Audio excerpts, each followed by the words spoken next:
અમરેલીથી લઈને ભાવનગર સુધી હાલ શિયાળામાં જામ્યો છે વરસાદી માહોલ। નદીઓ બેફામ થઈ રહી છે, ડેમ છલોછલ થઈ રહ્યા છે। જો કે આ સ્થિતિ ખેડૂતો માટે સારી નથી, કારણ કે ખેડૂતોને માવઠાથી ખૂબ જ નુકસાન થયું છે। ભારે વરસાદના કારણે ખેતરો તળાવ થઈ ગયા છે અને પાક સંપૂર્ણ રીતે ધોવાઈ ગયો છે, છતાં હજુ પણ રાહતના કોઈ અણસાર જોવા નથી મળતા।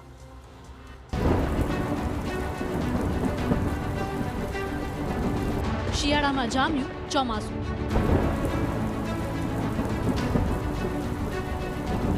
સૌરાષ્ટ્રમાં કમોસમીનો કહેર।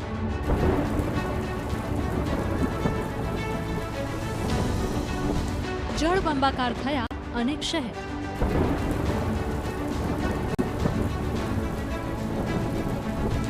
અમરેલીમાં આફત અનરાધાર।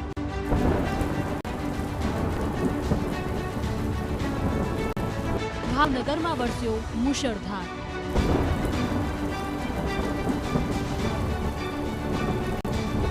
ધંધુકામાં મુશ્કેલી વરસી ધોધમાર।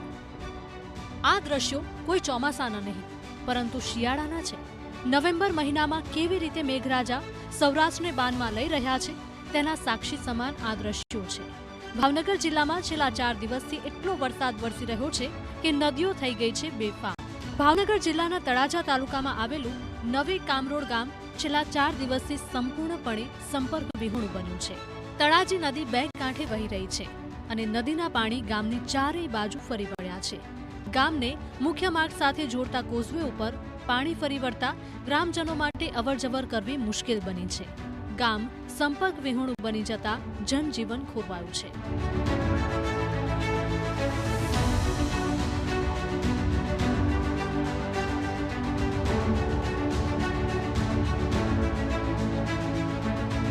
કોઝવે પાણીમાં ગરકાવ થતા વાહન વ્યવહાર ઠપ છે, જેના કારણે ગામમાં મેડિકલ સહિતની ઇમરજન્સી સેવાઓ ખોરવાઈ છે। ગ્રામજનો તંત્ર પાસે તાત્કાલિક મદદ પહોંચાડવા માંગણી કરી રહ્યા છે। ગ્રામજનોનો દાવો છે કે જ્યારે પણ ભારે વરસાદ પડે ત્યારે નદીમાં જળસ્તર વધે છે અને ગામ મુશ્કેલીમાં મુકાઈ જાય છે। છેલ્લા 5 વર્ષથી નદી પરનો નવો બ્રિજ બનાવવા માટે ગ્રામજનો રજૂઆત કરી રહ્યા છે, પરંતુ કામગીરી ન થતા ગ્રામજનો માટે વરસાદમાં કાયમી હાલાકી રહી છે। છેલ્લા 24 કલાકથી સતત વરસાદ ચાલુ છે, ત્યારે અમારી નવી કામરોડ તળાજી નદી બે કાંઠા વહી રહી છે। હાલ તળાજા તાલુકામાંથી અધિકારી કે પદાધિકારી કોઈ ક્યારેય આવ્યા નથી। 24 થી 48 કલાક ગામ સંપર્ક વિહોણું બન્યું છે, છતાં કોઈ અધિકારી પદાધિકારી હાલ આવ્યા નથી અને ગામ લોકો પરેશાન છે। નદીના સામા કાંઠે પ્રાથમિક શાળા, હાઈસ્કૂલ, નજીવા કામો, ઇમરજન્સી બહેનોને ડિલિવરી હોય ત્યારે લોકોને ખૂબ અગવડતા પડે છે। હવે જો ભાવનગરના મહુવામાં કેવી રીતે વરસ્યો છે વરસાદ। ભારે વરસાદથી કોટિયા ગામની નદી બે કાંઠે વહેતી થઈ છે। સતત વરસાદથી નદીમાં પુષ્કળ પાણીની આવક જોવા મળી રહી છે। કમોસમી વરસાદથી ચોમાસા જેવા દ્રશ્યો સર્જાયા છે। શિયાળામાં પણ નદી ધસમસતા પ્રવાહ સાથે વહેતી જોવા મળી રહી છે।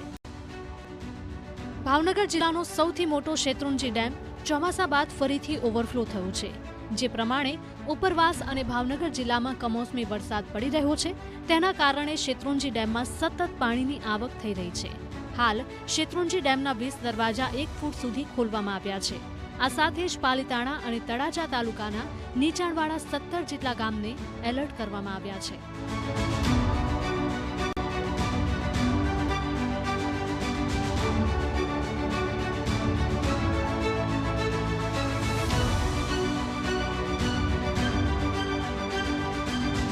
હવે જુઓ અમરેલીમાં કેવી રીતે વરસી છે આફત।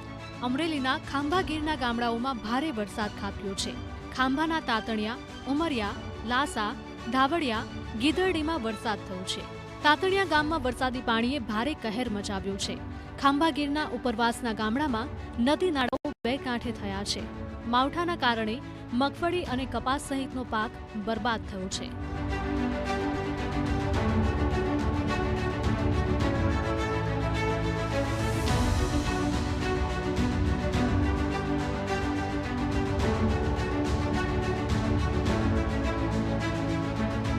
હવે જુઓ માવઠાથી મોકાણના સૌથી ભયાનક દ્રશ્યો।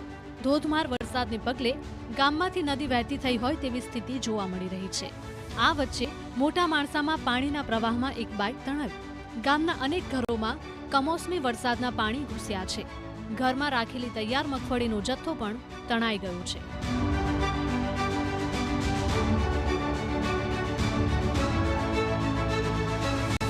અમરેલી જિલ્લામાં નદીઓ ગાંડીતુર બનતા એક વ્યક્તિ તણાયો હતો.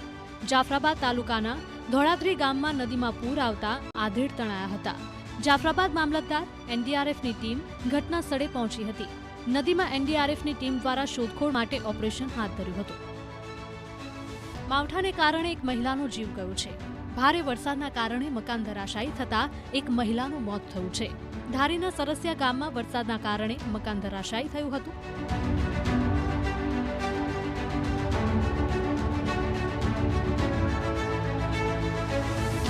માત્ર સૌરાષ્ટ્ર જ નહીં પરંતુ મધ્ય ગુજરાતના જિલ્લાઓમાં વરસી છે આકાશી આફત. આ દ્રશ્યો અમદાવાદ જિલ્લાના ધંધુકાના છે. ધંધુકાના ગ્રામ્ય વિસ્તારમાં ધોધમાર વરસાદ વરસ્યો છે. ફતેપુર, ત્રાડિયા, ફેદરા સહિતના પંથકમાં મુશળધાર વરસાદ થયો છે. સરેરાશ 2 થી 3 ઇંચ વરસાદ પડતા રસ્તા પર પાણી ભરાયા છે. ખેતરોમાં પાણી ફરી વળતા ખેડૂતોને નુકસાનીની ભીતિ છે. ઘઉં અને ચણાની વાવણી પાછી જતા ખેડૂતો ચિંતાતુર બન્યા છે.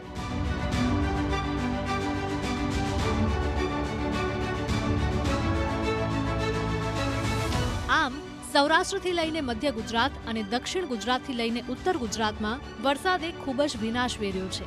અને હવે ખેડૂતોની નજર સરકાર પર મંડાઈ છે. કારણ કે સરકારી સહાય જ ખેડૂતોને આ નુકસાનીના ખાડામાંથી બહાર કાઢી શકે તેમ છે. Bureau report, TV9.